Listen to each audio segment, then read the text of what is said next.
It's cool, but I like it cool. You like cool, right? Entrou. I hate stuffy hot rooms. You know, I will go the other way and be a little bit cold rather than be too warm. You know? So this is fine for me. Great. Ok, Tiagão. Boa noite, pessoal. Estamos aqui agora para mais um Hangout aí da Yellow. A proposta, então, é conversar com as pessoas aí, os artistas que a gente traz aqui, passar um pouquinho mais de informação para vocês. Nesse canal online aí, eu acho bem bacana. As pessoas aí de casa ou no seu trabalho, você pode acompanhar bastante coisa que a Yellow consegue proporcionar aí para vocês. Sou o Thiago Cazé. Alguém já deve ter me visto aí, provavelmente, nos Hangouts ao vivo, né? E agora aqui pela internet também. E estamos aqui hoje com o Paolo Mojo. Say hello. Hello, everybody. Nice to be here. E aí nós vamos trocar uma ideia com ele, vamos saber aí quais são as perspectivas futuras, de onde ele veio, vou fazer algumas perguntinhas já preparadas, mas também vou deixar aberto aí o canal aí para vocês fazerem perguntas também. Eu recebo as perguntas aqui, então quem tiver perguntas aí, fiquem à vontade, eu vou receber aqui por aqui e vamos nessa, vamos que vamos. Oh, nice to have you here. Welcome back nice to Brazil. Be here. Thank you. How's it going so far? It's going great. I've been here about a week, and yeah, I mean, I spent a lot of time in Brazil a few years ago. Yeah. But for the last 2 years, I've not been here at all. So it was a nice thing to return. Things changed from the last visit? A little bit, yeah. Particularly in Curitiba. When I arrived in the airport, it looked like a completely different place. You know, off onto Spain. I remember it from what it used to be with the floors, you know, and the kind of quite dark and dingy. And you know, this new airport was due to be ready for the work, and it was just finished it right now. So yeah, Yuri from the Dankai Club picked me up from the airport. He told me about this whole thing. Yeah, this is it. So I remember that. I'm going to get back to the guys. Bom, o Paulo está aqui basicamente uma semana, né? E perguntei para ele se muita coisa mudou da última vez que ele esteve aqui. Ele falou assim, cara, principalmente o aeroporto mudou muito. Eu lembro que era completamente diferente do que é hoje. Mas ele falou que está sendo uma experiência bem bacana. Ele fazia já 2 anos que ele já não estava aqui. Então, depois de 2 anos, ele falou que voltar é realmente uma coisa bem legal. Ele está feliz de estar aqui no Brasil. Let's come up with the first question. Where did your name come from? Is it your real name? Is it an alias, a nickname? How's that story? You know, I've had a pound for every time I have that question. This is the personal mandatory question. Yeah, well, it's a pretty boring story. My father nicknamed me Paolo from when I was a baby. My real name is Paul, which is obviously very similar. But yeah, my father called me Paolo, so that was a nickname that's been with me since I was a kid. The Mojo part, that goes really back into history. I was briefly involved with a club night called the Big Mojo. Okay. This is maybe 15 years ago. It didn't last very long, but in order to help promote it at that time, we would use these things called bulletin boards, you know, internet boards, and there used to be a limit on the amount of characters that you could use for your name. Yeah. So rather than saying, you know, Paolo from the Big Mojo, I would do it Paolo Mojo, and I sort of became associated with that name. Awesome. And then I won a couple of DJ contests and used that name. The last I got stuck with it. Yeah. Awesome. Yeah, I got stuck with it. Great, awesome. I'm going to get back to them. Perguntei para ele de onde veio o nome, na verdade, né? De onde surgiu o lance do Paolo Mojo. E ele comentou que o nome verdadeiro dele é Paul, né? E os pais dele costumavam chamar ele de Paulo. E aí ele também era associado e fazia parte ali de alguns clubes e frequentava a cena do lugar onde ele veio, onde descobri de onde é, e ele acabou dizendo realmente que pelo fato do nome ser muito comprido do lugar, ele tinha um limite de caracteres para você poder, né, naquela época, fazer material impresso, fazer também mídia social, na época, né, era completamente diferente do que é hoje. Ele explicou, então, que ele reduzia as coisas todas e acabou juntando as duas coisas, o nome, como os pais falavam, né, Paulo, e depois juntou o Mojo junto e acabou permanecendo, ele acabou sendo conhecido dessa forma. Foi para alguns campeonatos de DJs onde ele acabou vencendo, então ficou conhecido através desse nome, Paolo Mojo, e então acabou pegando e ele acabou associando isso para a parte profissional dele. Então, uma história bem bacana, bem divertida. I think people maybe have fun with that story, right? Because whenever you tell that many times, they're like, oh, Yeah. I have to tell the story. I'm actually impressed with this memory. You know, to remember Just all this in repetition, 2 I guess. languages. Yeah. It's a good job you don't have Yeah, an thank English you. speaker on every week, right? Thank you a lot. How long have you been living in this e-music thing? How long have you been inside the e-music world? You told me something about 15 years ago, but I guess it's earlier than Yeah, that. it's much earlier. I mean, I was taping music off the radio from a very early age, 7 or 8 years old, and I was always kind of attracted to dance-based stuff, be it disco or whatever. I mean, I like rock as well. I like everything, but Yeah. I always kind of had a feeling for kind of like the funkier side of things. I didn't really know how to express that when I was younger, but yeah, I started DJing when I was probably 13 years old. It's been a while. School disco, but didn't take it seriously for a very long time. In fact, much to the annoyance of my friends at that time, because they were like, by the time I got to university, they were like, yeah, you should really be doing something with this. You should be taking it seriously. I was like, no, come on, it's just a hobby. We're all students. The things that students do. There's no future in that. Yeah. So it's been pretty much a constant throughout my life. But there was definitely a moment, sort of, in my early 20s. This was a life changing. Where I decided to take it much more seriously. Great, awesome, very good. Muito bem. Perguntei para ele então quanto tempo ele já está nesse lance de música eletrônica, que ele está vivendo nesse mundo da música eletrônica. Ele comentou já que já faz algum tempo e ele começou, na verdade, a participar e discotecar com basicamente 13 anos de idade, então já se vão algumas décadas aí de história. E ele nunca foi, as pessoas sempre encorajavam ele, na verdade, a fazer mais e reconheciam o talento. Cara, você deveria fazer alguma coisa em relação a isso realmente, né, correr atrás. E ele, não, a gente é só aluno, a gente é só estudante, é a época da faculdade, então não levava isso extremamente a sério até ali o início o final da adolescência, o início ali dos seus 20 e poucos anos, ele começou a decidir por levar a coisa um pouco mais a sério. Então já são, né, alguns anos aí de estrada, e a gente pode reconhecer isso, né, eu acredito que a maioria de vocês já conhece muitos dos trabalhos, né, que tem, e vamos falar mais para frente ali dos lançamentos famosos que ele teve, né, em alguns selos bem grandes, e vamos falar também dos projetos futuros. Então todo o trabalho dele começou a ser desenvolvido aí a partir da sua adolescência, nos 12, 13 anos, e permanece até hoje.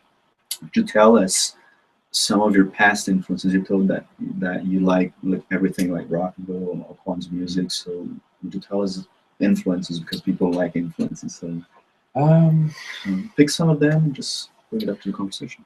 Yeah, I think, I mean, if you're going back a long time, I guess this might sound strange because my music style isn't particularly minimal, but minimal expressions of art, architecture, music, have always fascinated me. I've loved the idea of taking things to as kind of a simple a conclusion as you possibly can. That's come through in my music sometimes, but like guys like Kraftwerk. Awesome. I really love them. I mean, it's an obvious thing to say, but I really loved everything that they stood for, and as I got older, I understood how that kind of fitted into a wider movement and expression of art within our culture. Guys like, if you transplant that to the modern day, I mean, I really like guys like Radio Slave, for instance, because he kind of does similar things, I think, to minimalize things up. Yeah, in a modern way. I love the way he uses loops and repetition and subtle modulation to kind of create a hypnotic groove, if you like. But I mean, we're talking about influences. We could go from we're doing much more time to it's a huge list. Great. If you have to bring up an influence from nowadays, from this decade, from 2010 on, let's say, who would it be? Well, let me think. I think, for a few years, in terms of like production quality, in terms of how he expresses his ideas, I'm a huge fan of Mosaic Lex. Awesome. Because I've always been impressed or drawn to. This is like the other side of me, really. The other side of me is that I've always been drawn to people who know technically how to express something, you know. And this may lead into another question that we'll no doubt talk about, but I'm also impressed with guys who know how to express their own vision, you know. Because the way the world is right now, there's lots of people who work with other people to do that. Yeah. So the guys who really stand out for me are the guys who can kind of apply themselves in these different areas and express their own identities, maybe, right? Yeah, and you know, and a certain amount of technical ability really is a good thing for, as far as I'm concerned. Awesome, very good. Perguntei para ele, então, quais seriam, na verdade, algumas das influências do passado. Ele comentou que, né, antes da gente começar a entrevista, ele comentou que gostava muito de rock e outros tipos de músicas também. Eu perguntei para ele algumas das influências que hoje, né, levam ele a construir, ou levaram ele a construir todo o trabalho que ele desenvolveu e vem desenvolvendo até hoje. Ele comentou que, basicamente, o que atrai ele para a música são coisas mais minimalistas, né, a experiência que ele tem e a vontade que ele tem, na verdade, de se expressar com menos coisas, expressar toda uma construção, toda uma arquitetura musical, é a ideia que ele sempre teve, a ideia que ele carrega até hoje. E ele comentou bastante de Kraftwerk, né, que hoje são, por muito tempo foram considerados, acredito que hoje ainda são, né, uns embaixadores aí da música eletrônica. Acredito que vocês também já devem ter ouvido falar ou conheçam também profundamente. Né, e tudo que ele comentou, inclusive, tudo que eles representam e fizeram pela música deve ser considerado, são coisas que precisam ser levadas em conta, né. Também comentou de um artista que é chamado de Radio Slave, que também ele assimila muito o trabalho dele com, né, o trabalho desenvolvido por esse artista também, que é a expressão minimalista das coisas, fazer, né, mais coisas através de menos elementos. Ele gosta muito da forma que o Radio Slave utiliza loops, samples, né, e toda a forma como ele constrói uma influência muito grande para ele.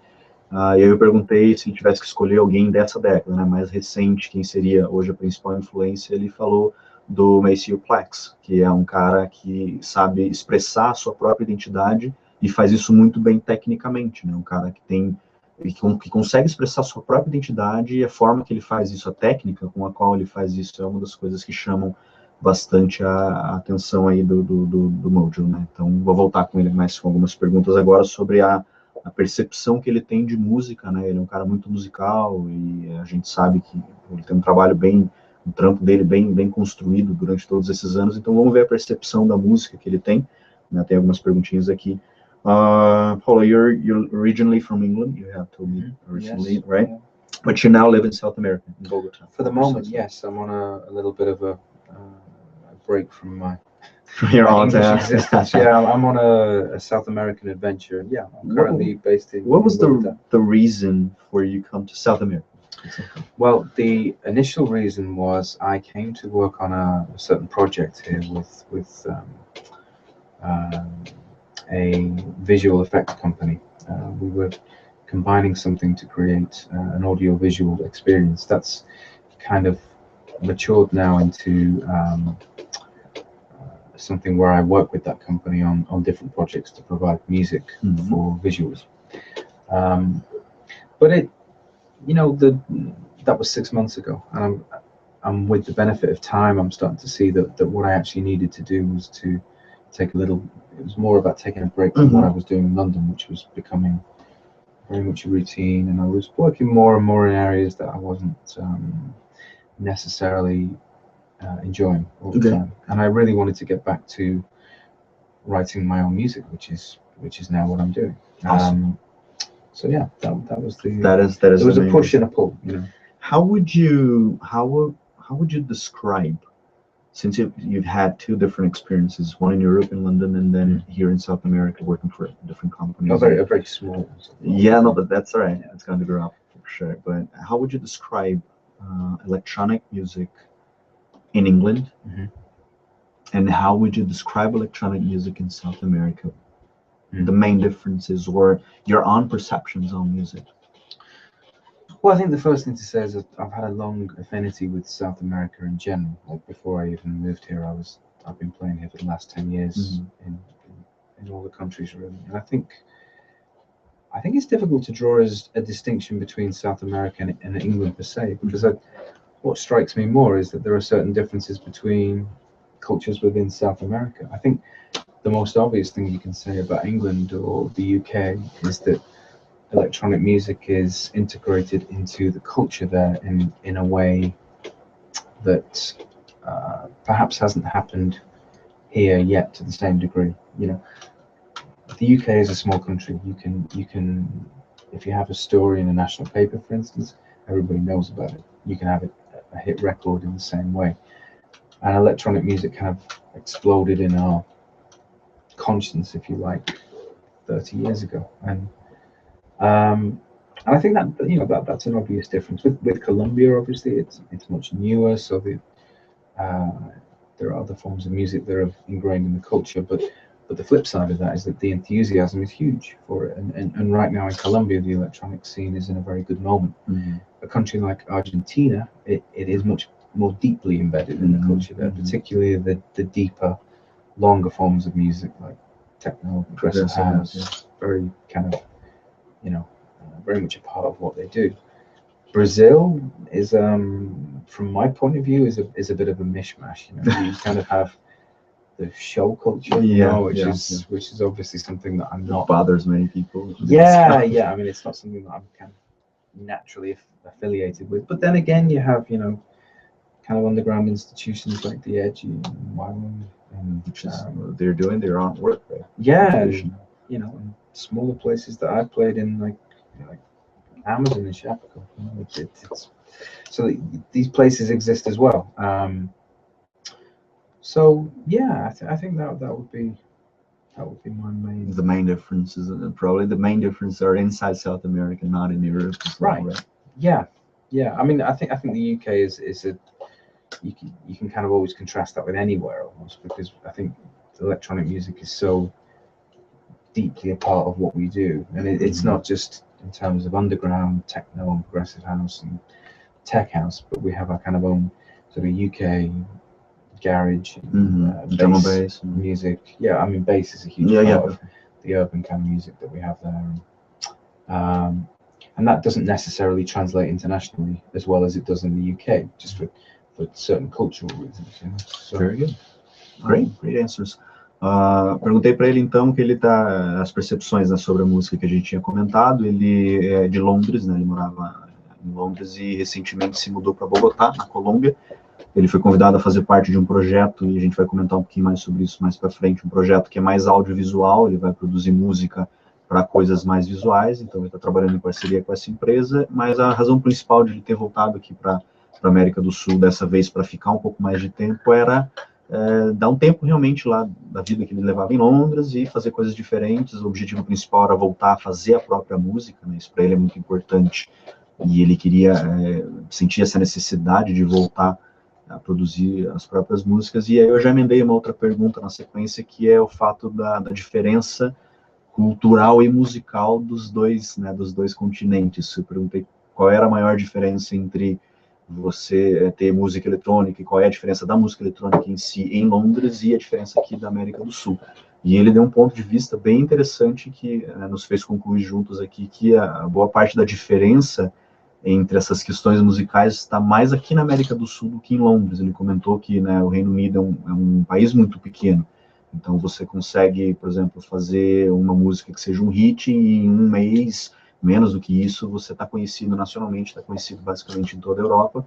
Que na América do Sul as coisas funcionam um pouquinho diferente. Ele comentou de alguns países, né, deu as percepções que ele tem, por exemplo, na Colômbia. Ele esteve lá recentemente e a coisa está começando a acontecer agora, as pessoas estão descobrindo mais a cena eletrônica lá, então está muito vivo, está muito brilhante, em contraste com a Argentina, por exemplo, que já está mais enraizado na cultura, né, as formas mais longas, mais progressivas, as coisas mais melódicas, como o techno, o house mais progressivo já é mais a cara dos argentinos. No Brasil, ele falou que tem basicamente de tudo, né, tem todo mundo que quer aparecer, tem as pessoas que estão fazendo música apenas por dinheiro, não é uma coisa que a gente até comentou que não é uma coisa que agrada muito ele, mas ele entende que isso existe, faz parte da cultura do país. E aqui no Brasil tem de tudo, né? Tem os lugares aí como a The Edge, que vem fazendo um trabalho independente, né? Alguns clubes um pouco mais, e algumas parcerias aí um pouco mais fechadas, que vem desenvolvendo um trabalho mais underground. Então, a percepção dele é que aqui na América do Sul as coisas estão acontecendo mais rapidamente, as coisas estão evoluindo muito, mas também tem bastante diferença, né, do que na Europa em si. Ele concluiu dizendo que na Europa isso parte realmente da cultura, cada lugar tem uma identidade própria. O Reino Unido, por exemplo, com o drum and bass, com a bass music, né, tem muito a ver com o Reino Unido, já a Alemanha também mais voltada para o techno, e aqui na América do Sul as coisas vão acontecendo, né, um pouco mais pluralizadas. Essa é a visão dele, como as coisas acontecem por aí. Só dar uma olhadinha aqui, pessoal, vamos ver se tem perguntas. Vamos lá, mais uma perguntinha aqui. It's a very good memory. I do, do I? Thanks a lot for that. Let's see here. We all know you've been through a lot already. We are sure that your perceptions on music itself have changed throughout time. The way that you see music nowadays and the way that you saw music back in those days, maybe it's different. That's what we want to know, actually. How different is it from when you were a kid? How music itself, all forms of music or electronic music itself, how different is it from when you were a kid? I don't think music in terms of how it's consumed by me, or how it makes me feel, or how it makes anybody feel, I mean, that's fundamentally not changed. I think the way that it's packaged and presented and sold, yeah, it's changed beyond recognition, really. And I think that's expressed itself in DJ culture as much as anywhere else, you know. Yeah, in the last 15 years, the objectives and the goals behind being a DJ have pretty much transformed. You know, when I first came through, it really was about, you kind of had to be a little bit obsessive about music and a bit.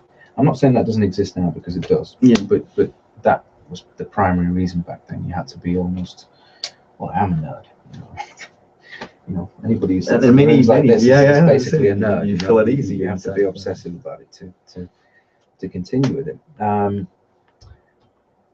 Whereas nowadays there's a big kind of grouping of people who have the objective of becoming a DJ or becoming a producer to become famous. You know, I call it ADD culture. You know, that everything has to be continually, you know, something presented more new every 30 seconds almost. Kind of. I understand that. But you know, you can't say that you're separate from that, because I feel that way too. You know, when I look on my computer, I open 10 tabs on my browser. I have Instagram. I have Facebook open, and you're living that all the time. Yeah, and you're constantly looking at it. I hate it sometimes. I turn my phone off because I find myself responding to the, you know, it just goes now. Yeah. Don't worry, you're connected all the time. You can do it. No, really. Sorry, I hate it in myself, you know. But that's the biggest thing that's changed. I think we're much more at the whim of being reactive to other people's stuff, rather than kind of really focusing on what you want to do. So this is something that you can't avoid. avoid. Against that a little bit, I think, these days. That's our mind, actually. I identify myself very much with that, because as I was telling you before, I really came from this school as well. Yeah. And this is maybe why I'm not professionally DJing, so because I just can't get rid of those, you know, being a nerd and being obsessed about music. And so the way that I see music hasn't changed any through all these years. Yeah, I think there's probably a very basic difference as well, is that if you're kind of nerdy and into your music, then you're not necessarily going to be always great at selling that. Obviously, that's why there's a whole industry of managers and agents out there. But that side of things has exploded as well. You know, we've got like social media strategists who just simply focus on that. And selling your own shit and doing your stuff. Interesting, very good. Perguntei para ele, ele já passou por muito, né, nessa vida toda aí de produção e vida toda de discotecagem, viu muita coisa acontecer, e falei para ele que nós tínhamos provavelmente certeza de que muita dessa percepção em relação à música durante todo esse tempo mudou bastante. E ele comentou que não, ele falou que música por si só, a percepção que ele tem e sempre será a mesma coisa. Ele se considera realmente um nerd, e ele é obcecado realmente por essa forma de arte, pela música em si, e talvez tenha sido isso que impulsionou e alavancou realmente, né, com todo o talento que ele tem, alavancou ele para conseguir se inserir no mercado dessa forma, e não da forma como ele estava comentando. Hoje, o que acontece hoje? Hoje é muita questão de mercado, é a forma como você, né, embala o seu produto, é a forma como você projeta o seu produto no mercado, é a forma como você vende, é a forma como as pessoas consomem isso. Isso, na verdade, é o que mudou e, claro, ele realmente entende que essas coisas acontecem, entende, por exemplo, o papel das mídias sociais hoje na forma de você veicular a sua imagem, veicular o seu produto e sua forma de arte. Ele mesmo, às vezes, né, ele até comentou que abre no computador, ele tem 10 abas abertas, Facebook, Instagram, e às vezes ele fica até com raiva disso, desliga o telefone, porque não é exatamente essa a real percepção. Ele vem de uma escola que acredito que muitos de nós ainda se identificam. Ele falou que reduziu muito, mas ainda existe, mas as pessoas que se identificam realmente com a música, pela música, né, propriamente dita, é isso que move ele acredita que chegou até onde ele chegou, através desse caminho. Provavelmente não vai, a percepção dele permanece a mesma e não vai acabar mudando tanto quanto a gente imaginou que mudava. Do you think this recent conversation that we had is something to count on when you plan your own stuff? For example, a new DJ set, or if you're a music producer, a new kind of production, a new technique or style. Do you think there's differences between music perception from what it was yesterday and what it is now? The whole thing of packaging and selling it, your product on the market. Do you think this is something to count on, or do you think this is something that, if you have talent, if you are obsessed about music, you can grow up and you can establish yourself in the market just counting on your own talent? How do you see it? I think they're pretty much symbiotic really these days.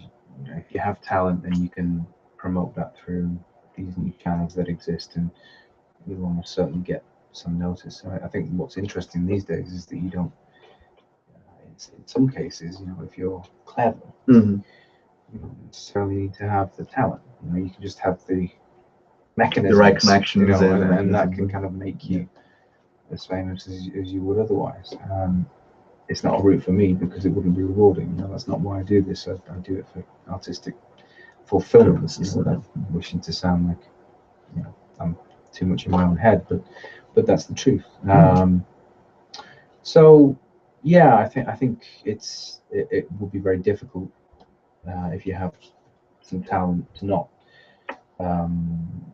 get somewhere without these kind of new channels. Okay, but eventually, people who have. Let's not. I don't want to kind of give the impression that this is all a bad thing. It's a very good thing. Yeah. I mean, you lose something, but you gain something. We may not sell the same kind of records that we used to do 10 or 15 years ago, but the flip side of that is that exponentially so much more people actually know your music, which is where streaming and downloads come in, and finding the balance between your talent and the way people will see your talent, the way that you market it. I think this is the main point, I guess, right? You have talent, or either if you have talent or you don't have talent, eventually the way that you sell it will reflect on your own talent. That's the way I see it, particularly. If you have talent, people will see that regardless of how you market it or not. Sure, you can take these systems and mechanisms and kind of use them in a way that suits what you do. I think it's probably the easiest way to. Awesome.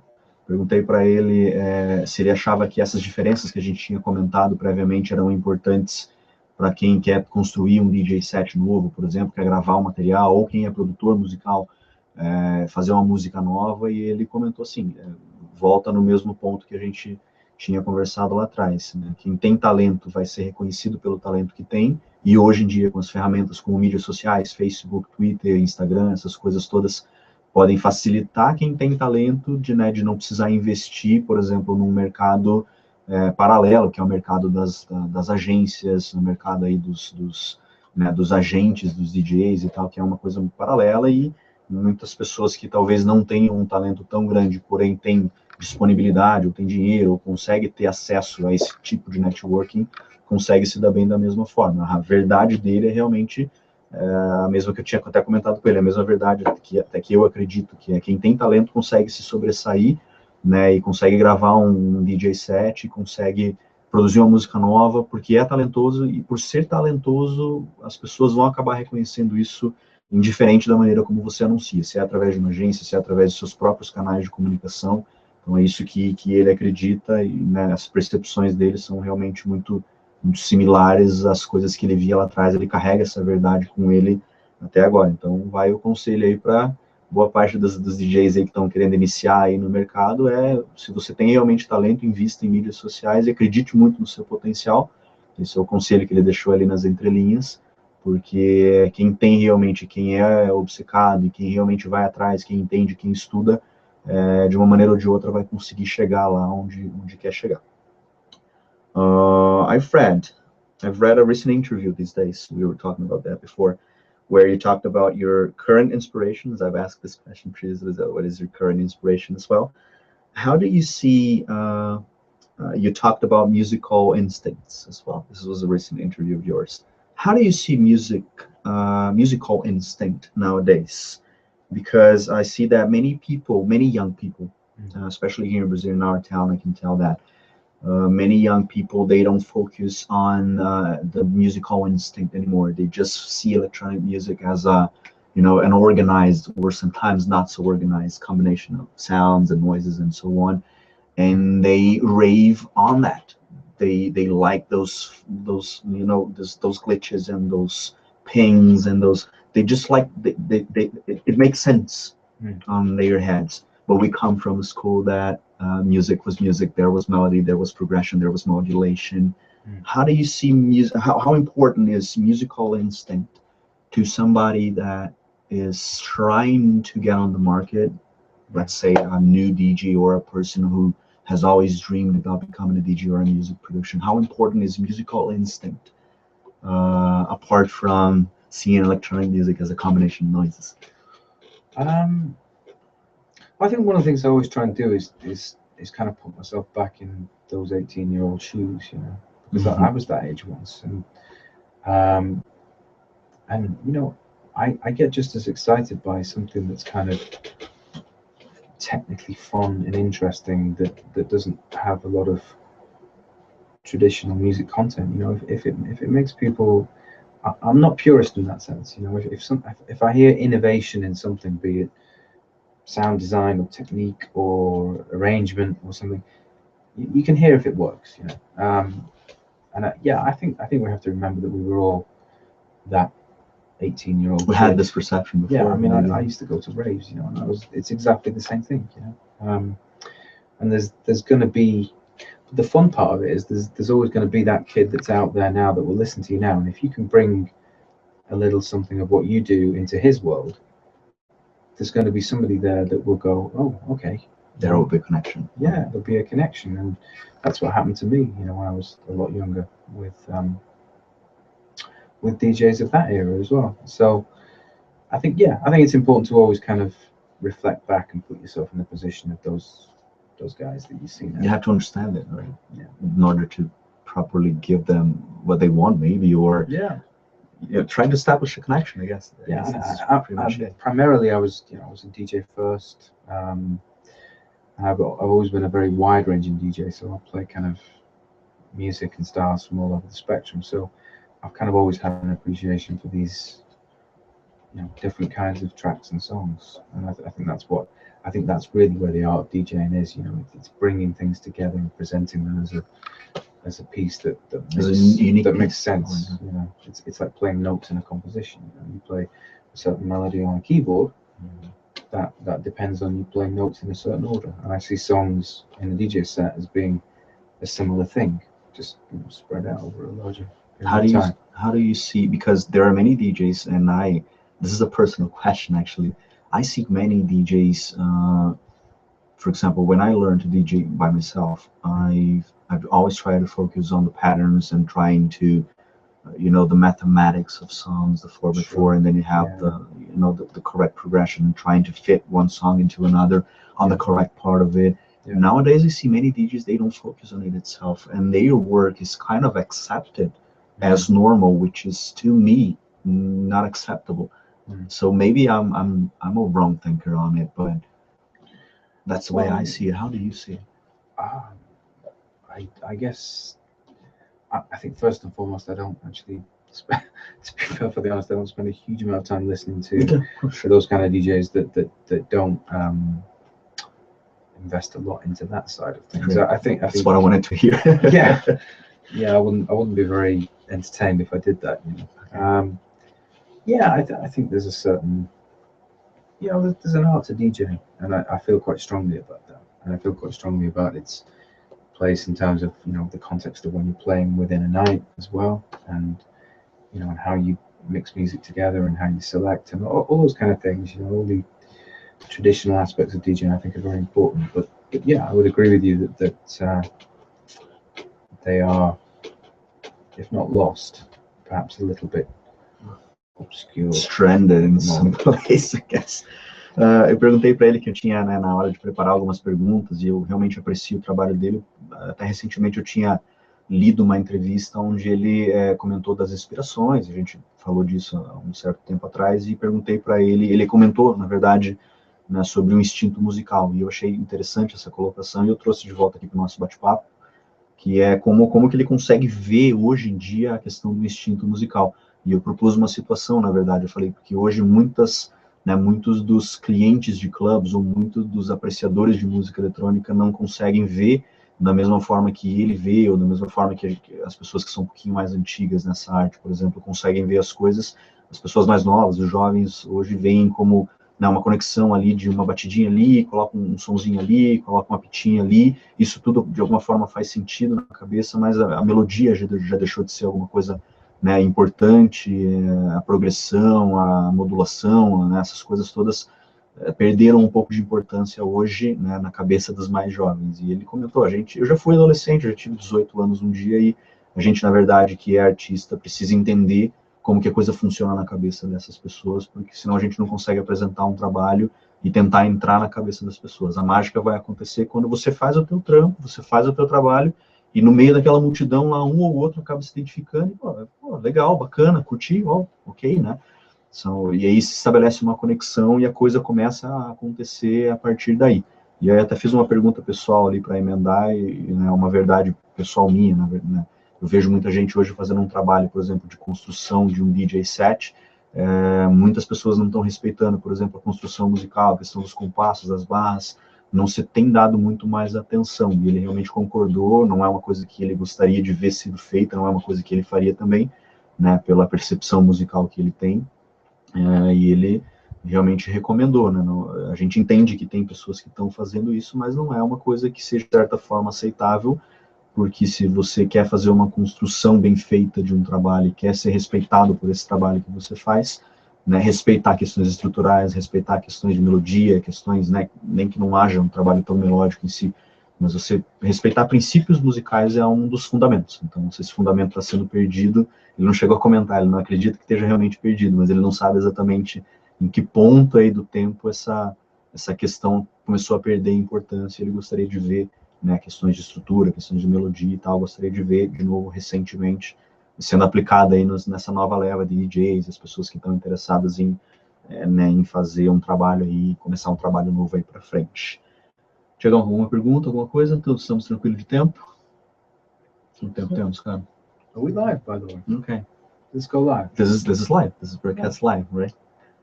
Well, you may be watching this on a replay on your site, so probably many people will watch. Probably won't be falei live para ele que then, estava but, sendo ao vivo e ele falou, provavelmente alguns de vocês vão ver na gravação também. You can say hello to the guys again, right? See that we're live. Can you tell us a little bit about you had a release, I think was 2007, I guess, the Renaissance digital release. Was it 2007? Yeah. How important was that? A long time. It's not a very long time, but how important was that to yourself? Not very. Not very. I think at the time we made a big, I think that kind of era, 2006, 2007, 2008, it was kind of when mixed CDs were sort of phasing out, because the download culture was becoming, the download culture now is being phased out by the streaming culture, but but mixed CDs back then were kind of in the last few years of being prominent. But that's another good point. It's one thing that DJs used to be able to do. You know, compilation CDs were a big part of how you would market yourself. The only difference with that one is that I think it was the first one that was digitally available on iTunes. Okay. Which back then, I mean, it sounds quaint now. You know, it's you talk about like, oh wow, something on iTunes.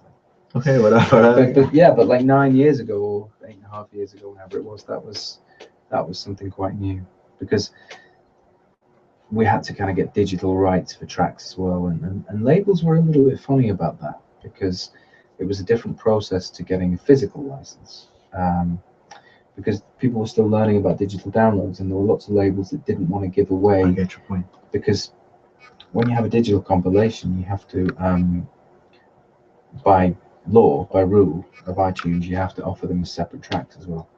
So what we had to do to get the digital rights was to get the single rights. So any labels that would agree to using the track, this would be a huge effort, I guess. They would have to agree to the label selling that track independently as well, which was a stumbling block for quite a lot of labels.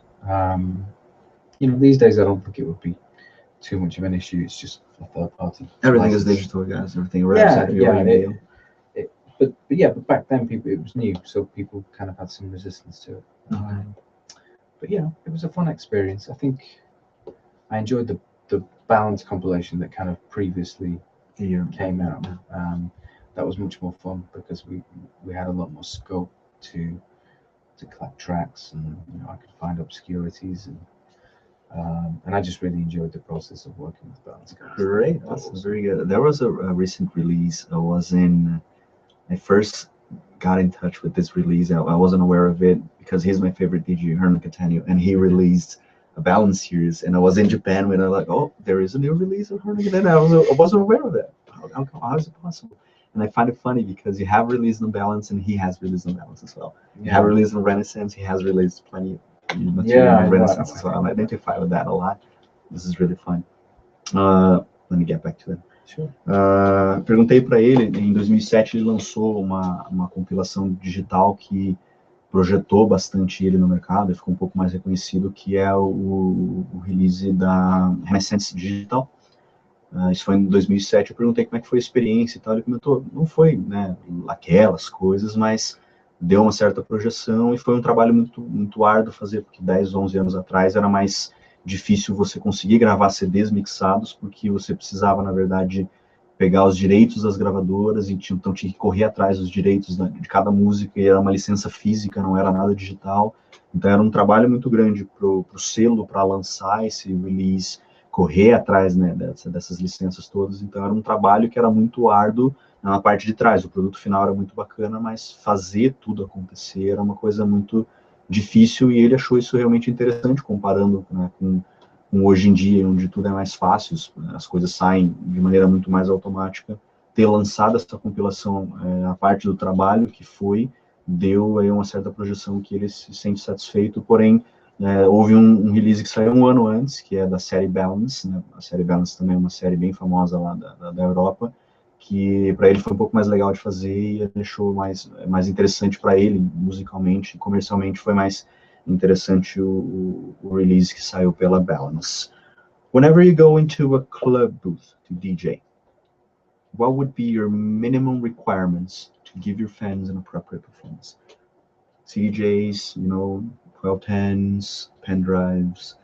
I don't want to get into the aspects of like, oh, what is better, digital, vinyl? This is, not our question here. Everyone has his own opinion, but what would be your minimal requirements? Could you do an awesome job with just 2 pen drives and 2 CDJs, or you need more of it? Yeah, I do that from time to time. I have a relationship with Native Instruments, so I play with Tractor as well, and I enjoy that process. I work quite well. He works with a lot of people, but there's a guy called Mike Henderson who's extremely helpful. Mike, if you're out there, thank you. But I also like the simplicity of just getting back to basics and just DJing with pen drives. I don't take vinyl to clubs anymore. I did that for 2 years, and I have a large record collection, so I know what that's about. But yeah, I just made the decision to switch away from that for to save the shoulders, really. Awesome. But you know, if you take that and put that to one side, and you know, whatever your format is, I think the things that are nice to see in a booth is just, you know, good sound quality and a little bit of space, you know, a bit of space on the console. You'd be amazed how many clubs just don't think about that aspect of things, that you actually need space to move things around, you know. And I do think a lot of clubs do not invest enough attention into the audio side of things. For example, having an audio engineer on hand to you know, do the technical things, design everything. Right? Yeah, and to actually monitor the sound and make sure that everything. Clubs like Fabric and Watergate kind of lead the way in things like that. Okay. When I used to play back in Fabric years ago, there's a guy called Sanj who used to walk around the club and make sure that every aspect of the sound was, this you know, is fantastic. was in tune. I just can't imagine. Yeah, Like and that doesn't really happen. And if you think about that, it's kind of, it's curious, because people go to a club to listen to music. You would think that more clubs would attach more importance to that. I see. Yeah, that would be my main thought. Great. Perguntei para ele, toda vez que ele vai tocar em algum lugar, qual seria assim, o equipamento mínimo para ele tocar, para ele fazer uma boa performance. Ele precisa de muita coisa, ou ele só com 2 pendrives, ele 2 CDJs, ele consegue fazer? Ele falou que ele gosta de mesclar os dois aspectos. Ele tem uma parceria com a Native, né, que fornece para ele o Tractor, ele dá todo o suporte, mas ele também gosta de fazer as coisas o mais simples possível, né, e a acessibilidade hoje de 2 pendrives facilita muito o trabalho. No fim das contas, ele consegue trabalhar, né, de todas as maneiras, já não toca mais com vinil, porque, né, é muito trabalho, carregar, né, e tem todos os problemas ali da questão do áudio também, questão de pular, essas coisas todas, vibrações, então para ele já não faz parte do trabalho dele, mas, né, independente disso, a preocupação maior, e foi um ponto que eu achei interessantíssimo, é a questão que preocupa mais ele, é a questão da qualidade do áudio dentro da casa noturna. As pessoas estão construindo clubes novos ou estão reformando e não estão dando extrema atenção para a qualidade do som. Comentou que lá na Inglaterra tem, né, 2 clubes famosos que são Watergate e Fabric, e ele comentou que nesses lugares existe um engenheiro de som que fica andando pela balada o tempo todo para checar se aquele speaker está funcionando, se o nível do áudio está bacana, né, e é uma coisa que hoje em dia a gente, só em alguns lugares a gente consegue imaginar, mas na maior parte, quem frequenta a casa noturna percebe que não é um detalhe que está recebendo total atenção e que na visão dele seria uma das coisas mais importantes, independente da mídia que você utiliza, se você utiliza, né, digital, se você estava com vinil, CD, pendrive, independente disso, uma boa qualidade de som é parte integrante de você fazer uma boa apresentação, de fazer um bom trabalho. I think just one last. I think you'll find an almost 100% correlation between clubs that take care of their sound and DJs who enjoy playing in those clubs. Oh, this must be fantastic. I mean, I have to mention BAM as well, which is my residency in Colombia, in Bogota. They really take care of the sound. You have Vertigo in Costa Rica, Womb in Tokyo.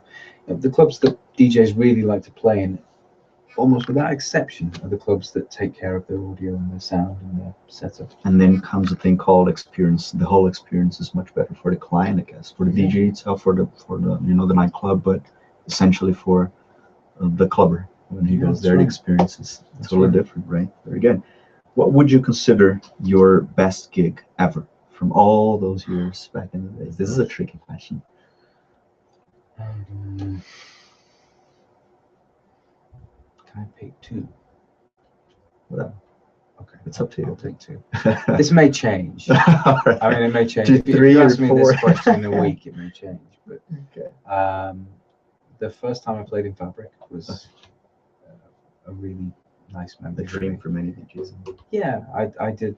The first gig I played was a warm-up set for Craig Richards and Lee Burridge. It was a Tyrant night. It was 2002, I think. And that was like the club that I'd been going to for 3 years previously, just as a punter, and I kind of got to the stage where I finally got to play. That was a great memory. And my first time in Woo in Tokyo, which was not too many years ago, I'm sure. Quite a long time, probably about 8 years, I think, something like that. That was my first time playing in a club like that in Japan, and Japan kind of. Yeah, I've been there, but I haven't had the opportunity to go to one. Unfortunately, I couldn't.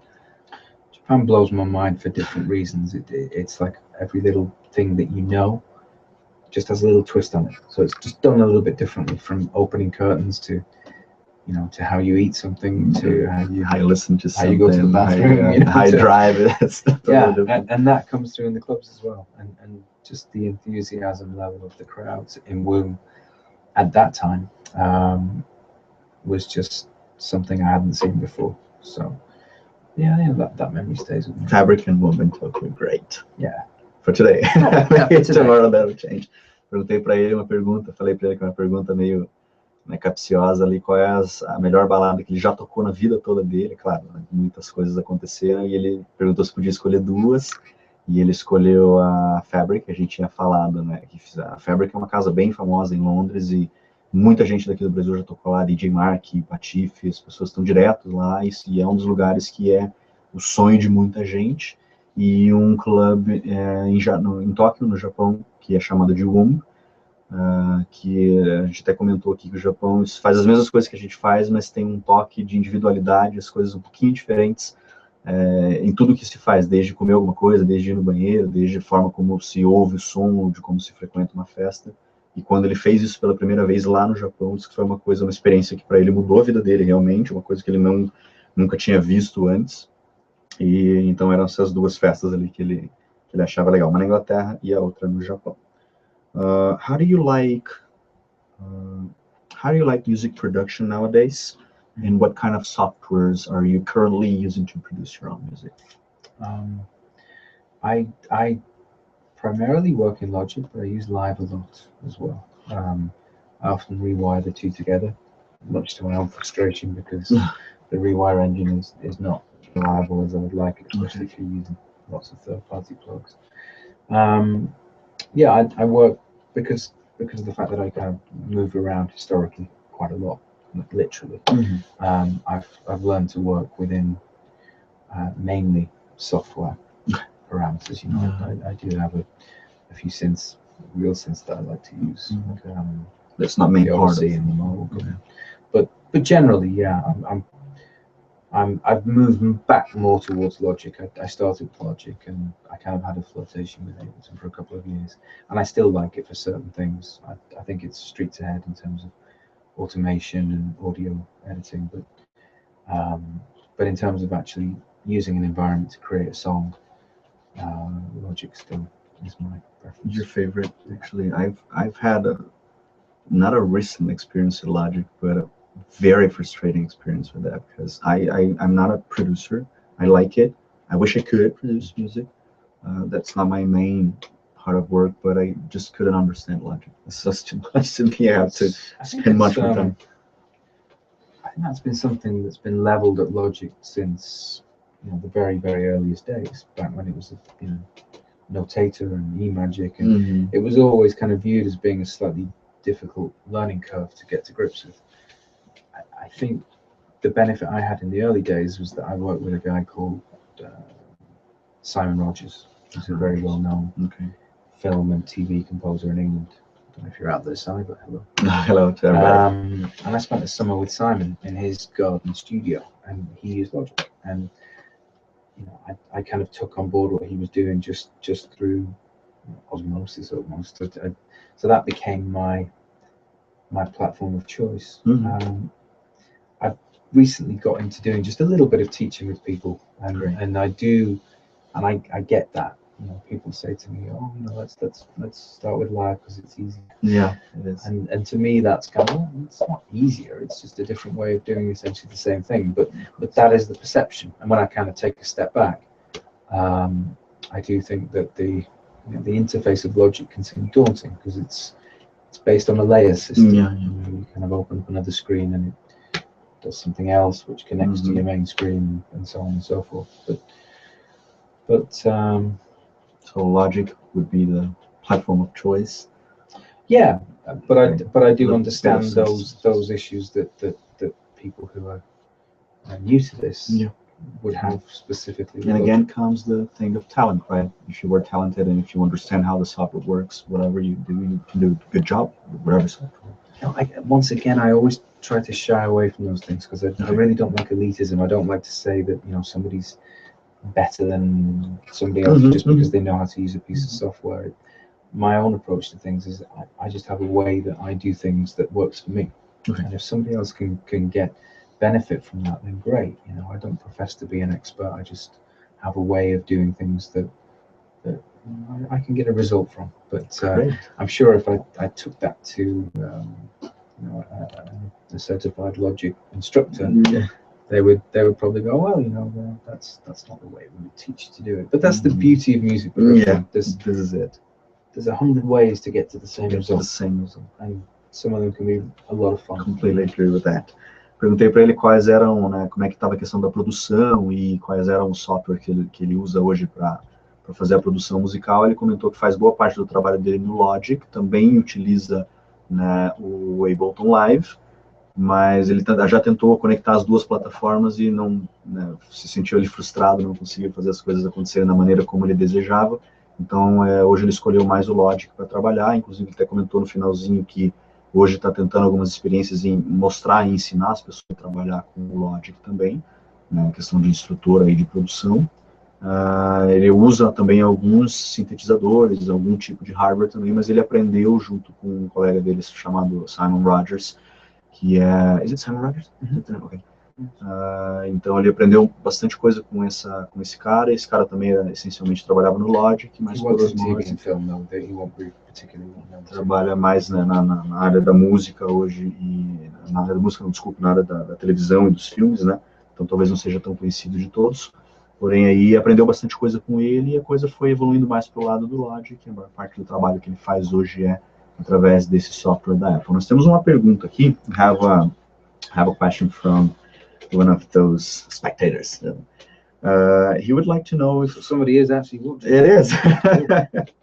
That's a great observation. He wants to know if whenever you're going to a different club or even the same clubs where you frequently play, if you like to understand how the scene is going on over there, if you like to research public, if you like to research, big festivals in terms of structure or in terms of the audience as well.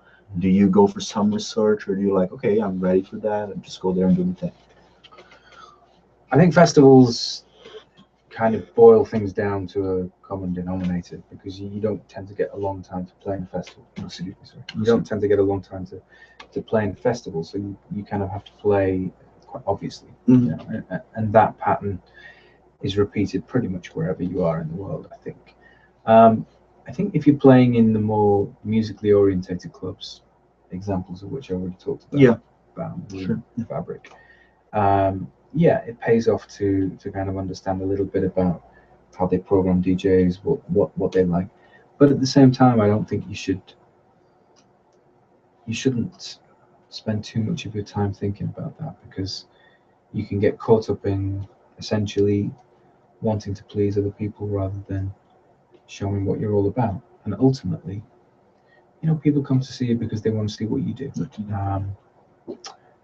So yeah, it's a little bit of both, but I think don't get too distracted by what you think that club or that crowd is all about.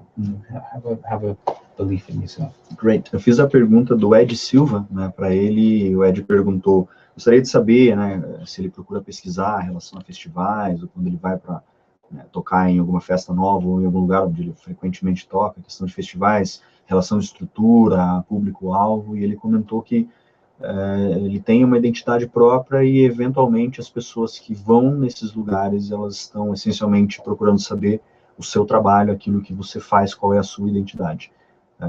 Ele falou que festival, claro, é uma coisa um pouquinho mais óbvia, você não tem muito espaço para mostrar sua própria identidade, então você acaba fazendo um pouco mais do óbvio, porém, em relação à casa noturna, você tem um pouquinho mais de espaço ali para mostrar, com um pouco mais de tempo, fazer o seu trabalho e realmente mostrar a sua própria identidade. Ele até deu um conselho que é não se distrair muito com essas questões daquilo que deve ser feito para apropriar do lugar. Simplesmente é legal ter uma identidade e trabalhar em cima dessa identidade, você tendo uma identificação e as pessoas reconhecendo isso, eventualmente você vai conseguir levar o seu próprio trabalho da forma como você acredita, como você vê, para qualquer lugar, seja um festival, seja uma casa noturna, seja uma casa nova, uma casa onde você já toca há muito tempo, tendo uma identidade, as pessoas vão lá para essencialmente ver o seu trabalho e saber quem você é e aquilo que você tem para agregar. Well, one last question so we can finish. You're going to be you're going to be in let me just check your information. You're going to play here in Curitiba at Dengai Club, right? Tomorrow night. Tomorrow night, and you're going to be in on air on the radios as well on Dance Paradise, right? Dance Paradise is very big here in Brazil, and it's big abroad as well. So, what would be your current expectations for tomorrow's night, and what kind of content are you bringing on the radio tomorrow? I have to confess, I don't know. Great answer. I don't know what they want me to do, but I presume I'm going to do some kind of live mix on Dance Paradise. Okay, good. And then the club, well, you know, I think my last answer kind of addressed that really. It's been a while since I've actually DJ'd in Curitiba. It's been a long while actually. Yeah. I've played a lot in Santa Catarina, but not. I don't think I've played here for. It must be at least 5 or 6 years. Okay. Yeah, I'm looking forward to it. You know, so it's my friend Rod kind of is involved with Dance Paradise. Okay. So it's going to be fun on both sides, right? Nightclub and radio as well. Yeah, you know, it's always. I think it's always nice to come to a city and do, you know, and do more than just kind of play for 2 hours in a club. You know, what I'm doing with you guys now, and hopefully, you know, we can. Some time to actually go to the academy as well. Right. If not tonight, then tomorrow or even Saturday. Yeah. I'll still be here then. So you're going to be here in Brazil until Monday. I've been here a week already. I've spent most of my time in São Paulo. We started collaborating with a guy called Ray Dupre. Okay, he's a good friend of mine there. Yeah. Okay. We played a gig last I've interviewed him a couple of months ago. Yeah. It was fun as well. He's got a crazy energy. That's for sure. You have to take advantage of that, I guess. Right? Yeah, you have to harness him. Sometimes slow down a little bit. Perguntei para ele, né, que amanhã ele se apresenta no Dangai, né, junto com o pessoal lá do Dangai, e também vai fazer um bate-papo lá com o pessoal do Dance Paradise na Jovem Pan. E perguntei como é que eram as expectativas, né, de voltar a tocar aqui em Curitiba depois de 5 ou 6 anos. Ele falou que tá animadíssimo para amanhã. Né, vai tentar trazer o que tem de melhor hoje na questão da percepção musical dele, tentar mostrar para todos realmente aquilo que a gente estava conversando, a identidade, o trabalho dele recente, né, e na Jovem Pan vai querer bater um papinho com todos vocês, então não deixem de prestigiar o Paolo Mojo amanhã no Dangai. Quem for lá, a gente se encontra lá, eu vou estar lá também, e quem tiver aí ligadinho no rádio, então Dance Paradise amanhã com o Paolo Mojo também. Thank you very much, we appreciate it a lot. And hope you had a good time with us here, right? Yeah, it was a good conversation. Thanks. Paolo Mojo, pessoal. Valeu, até mais.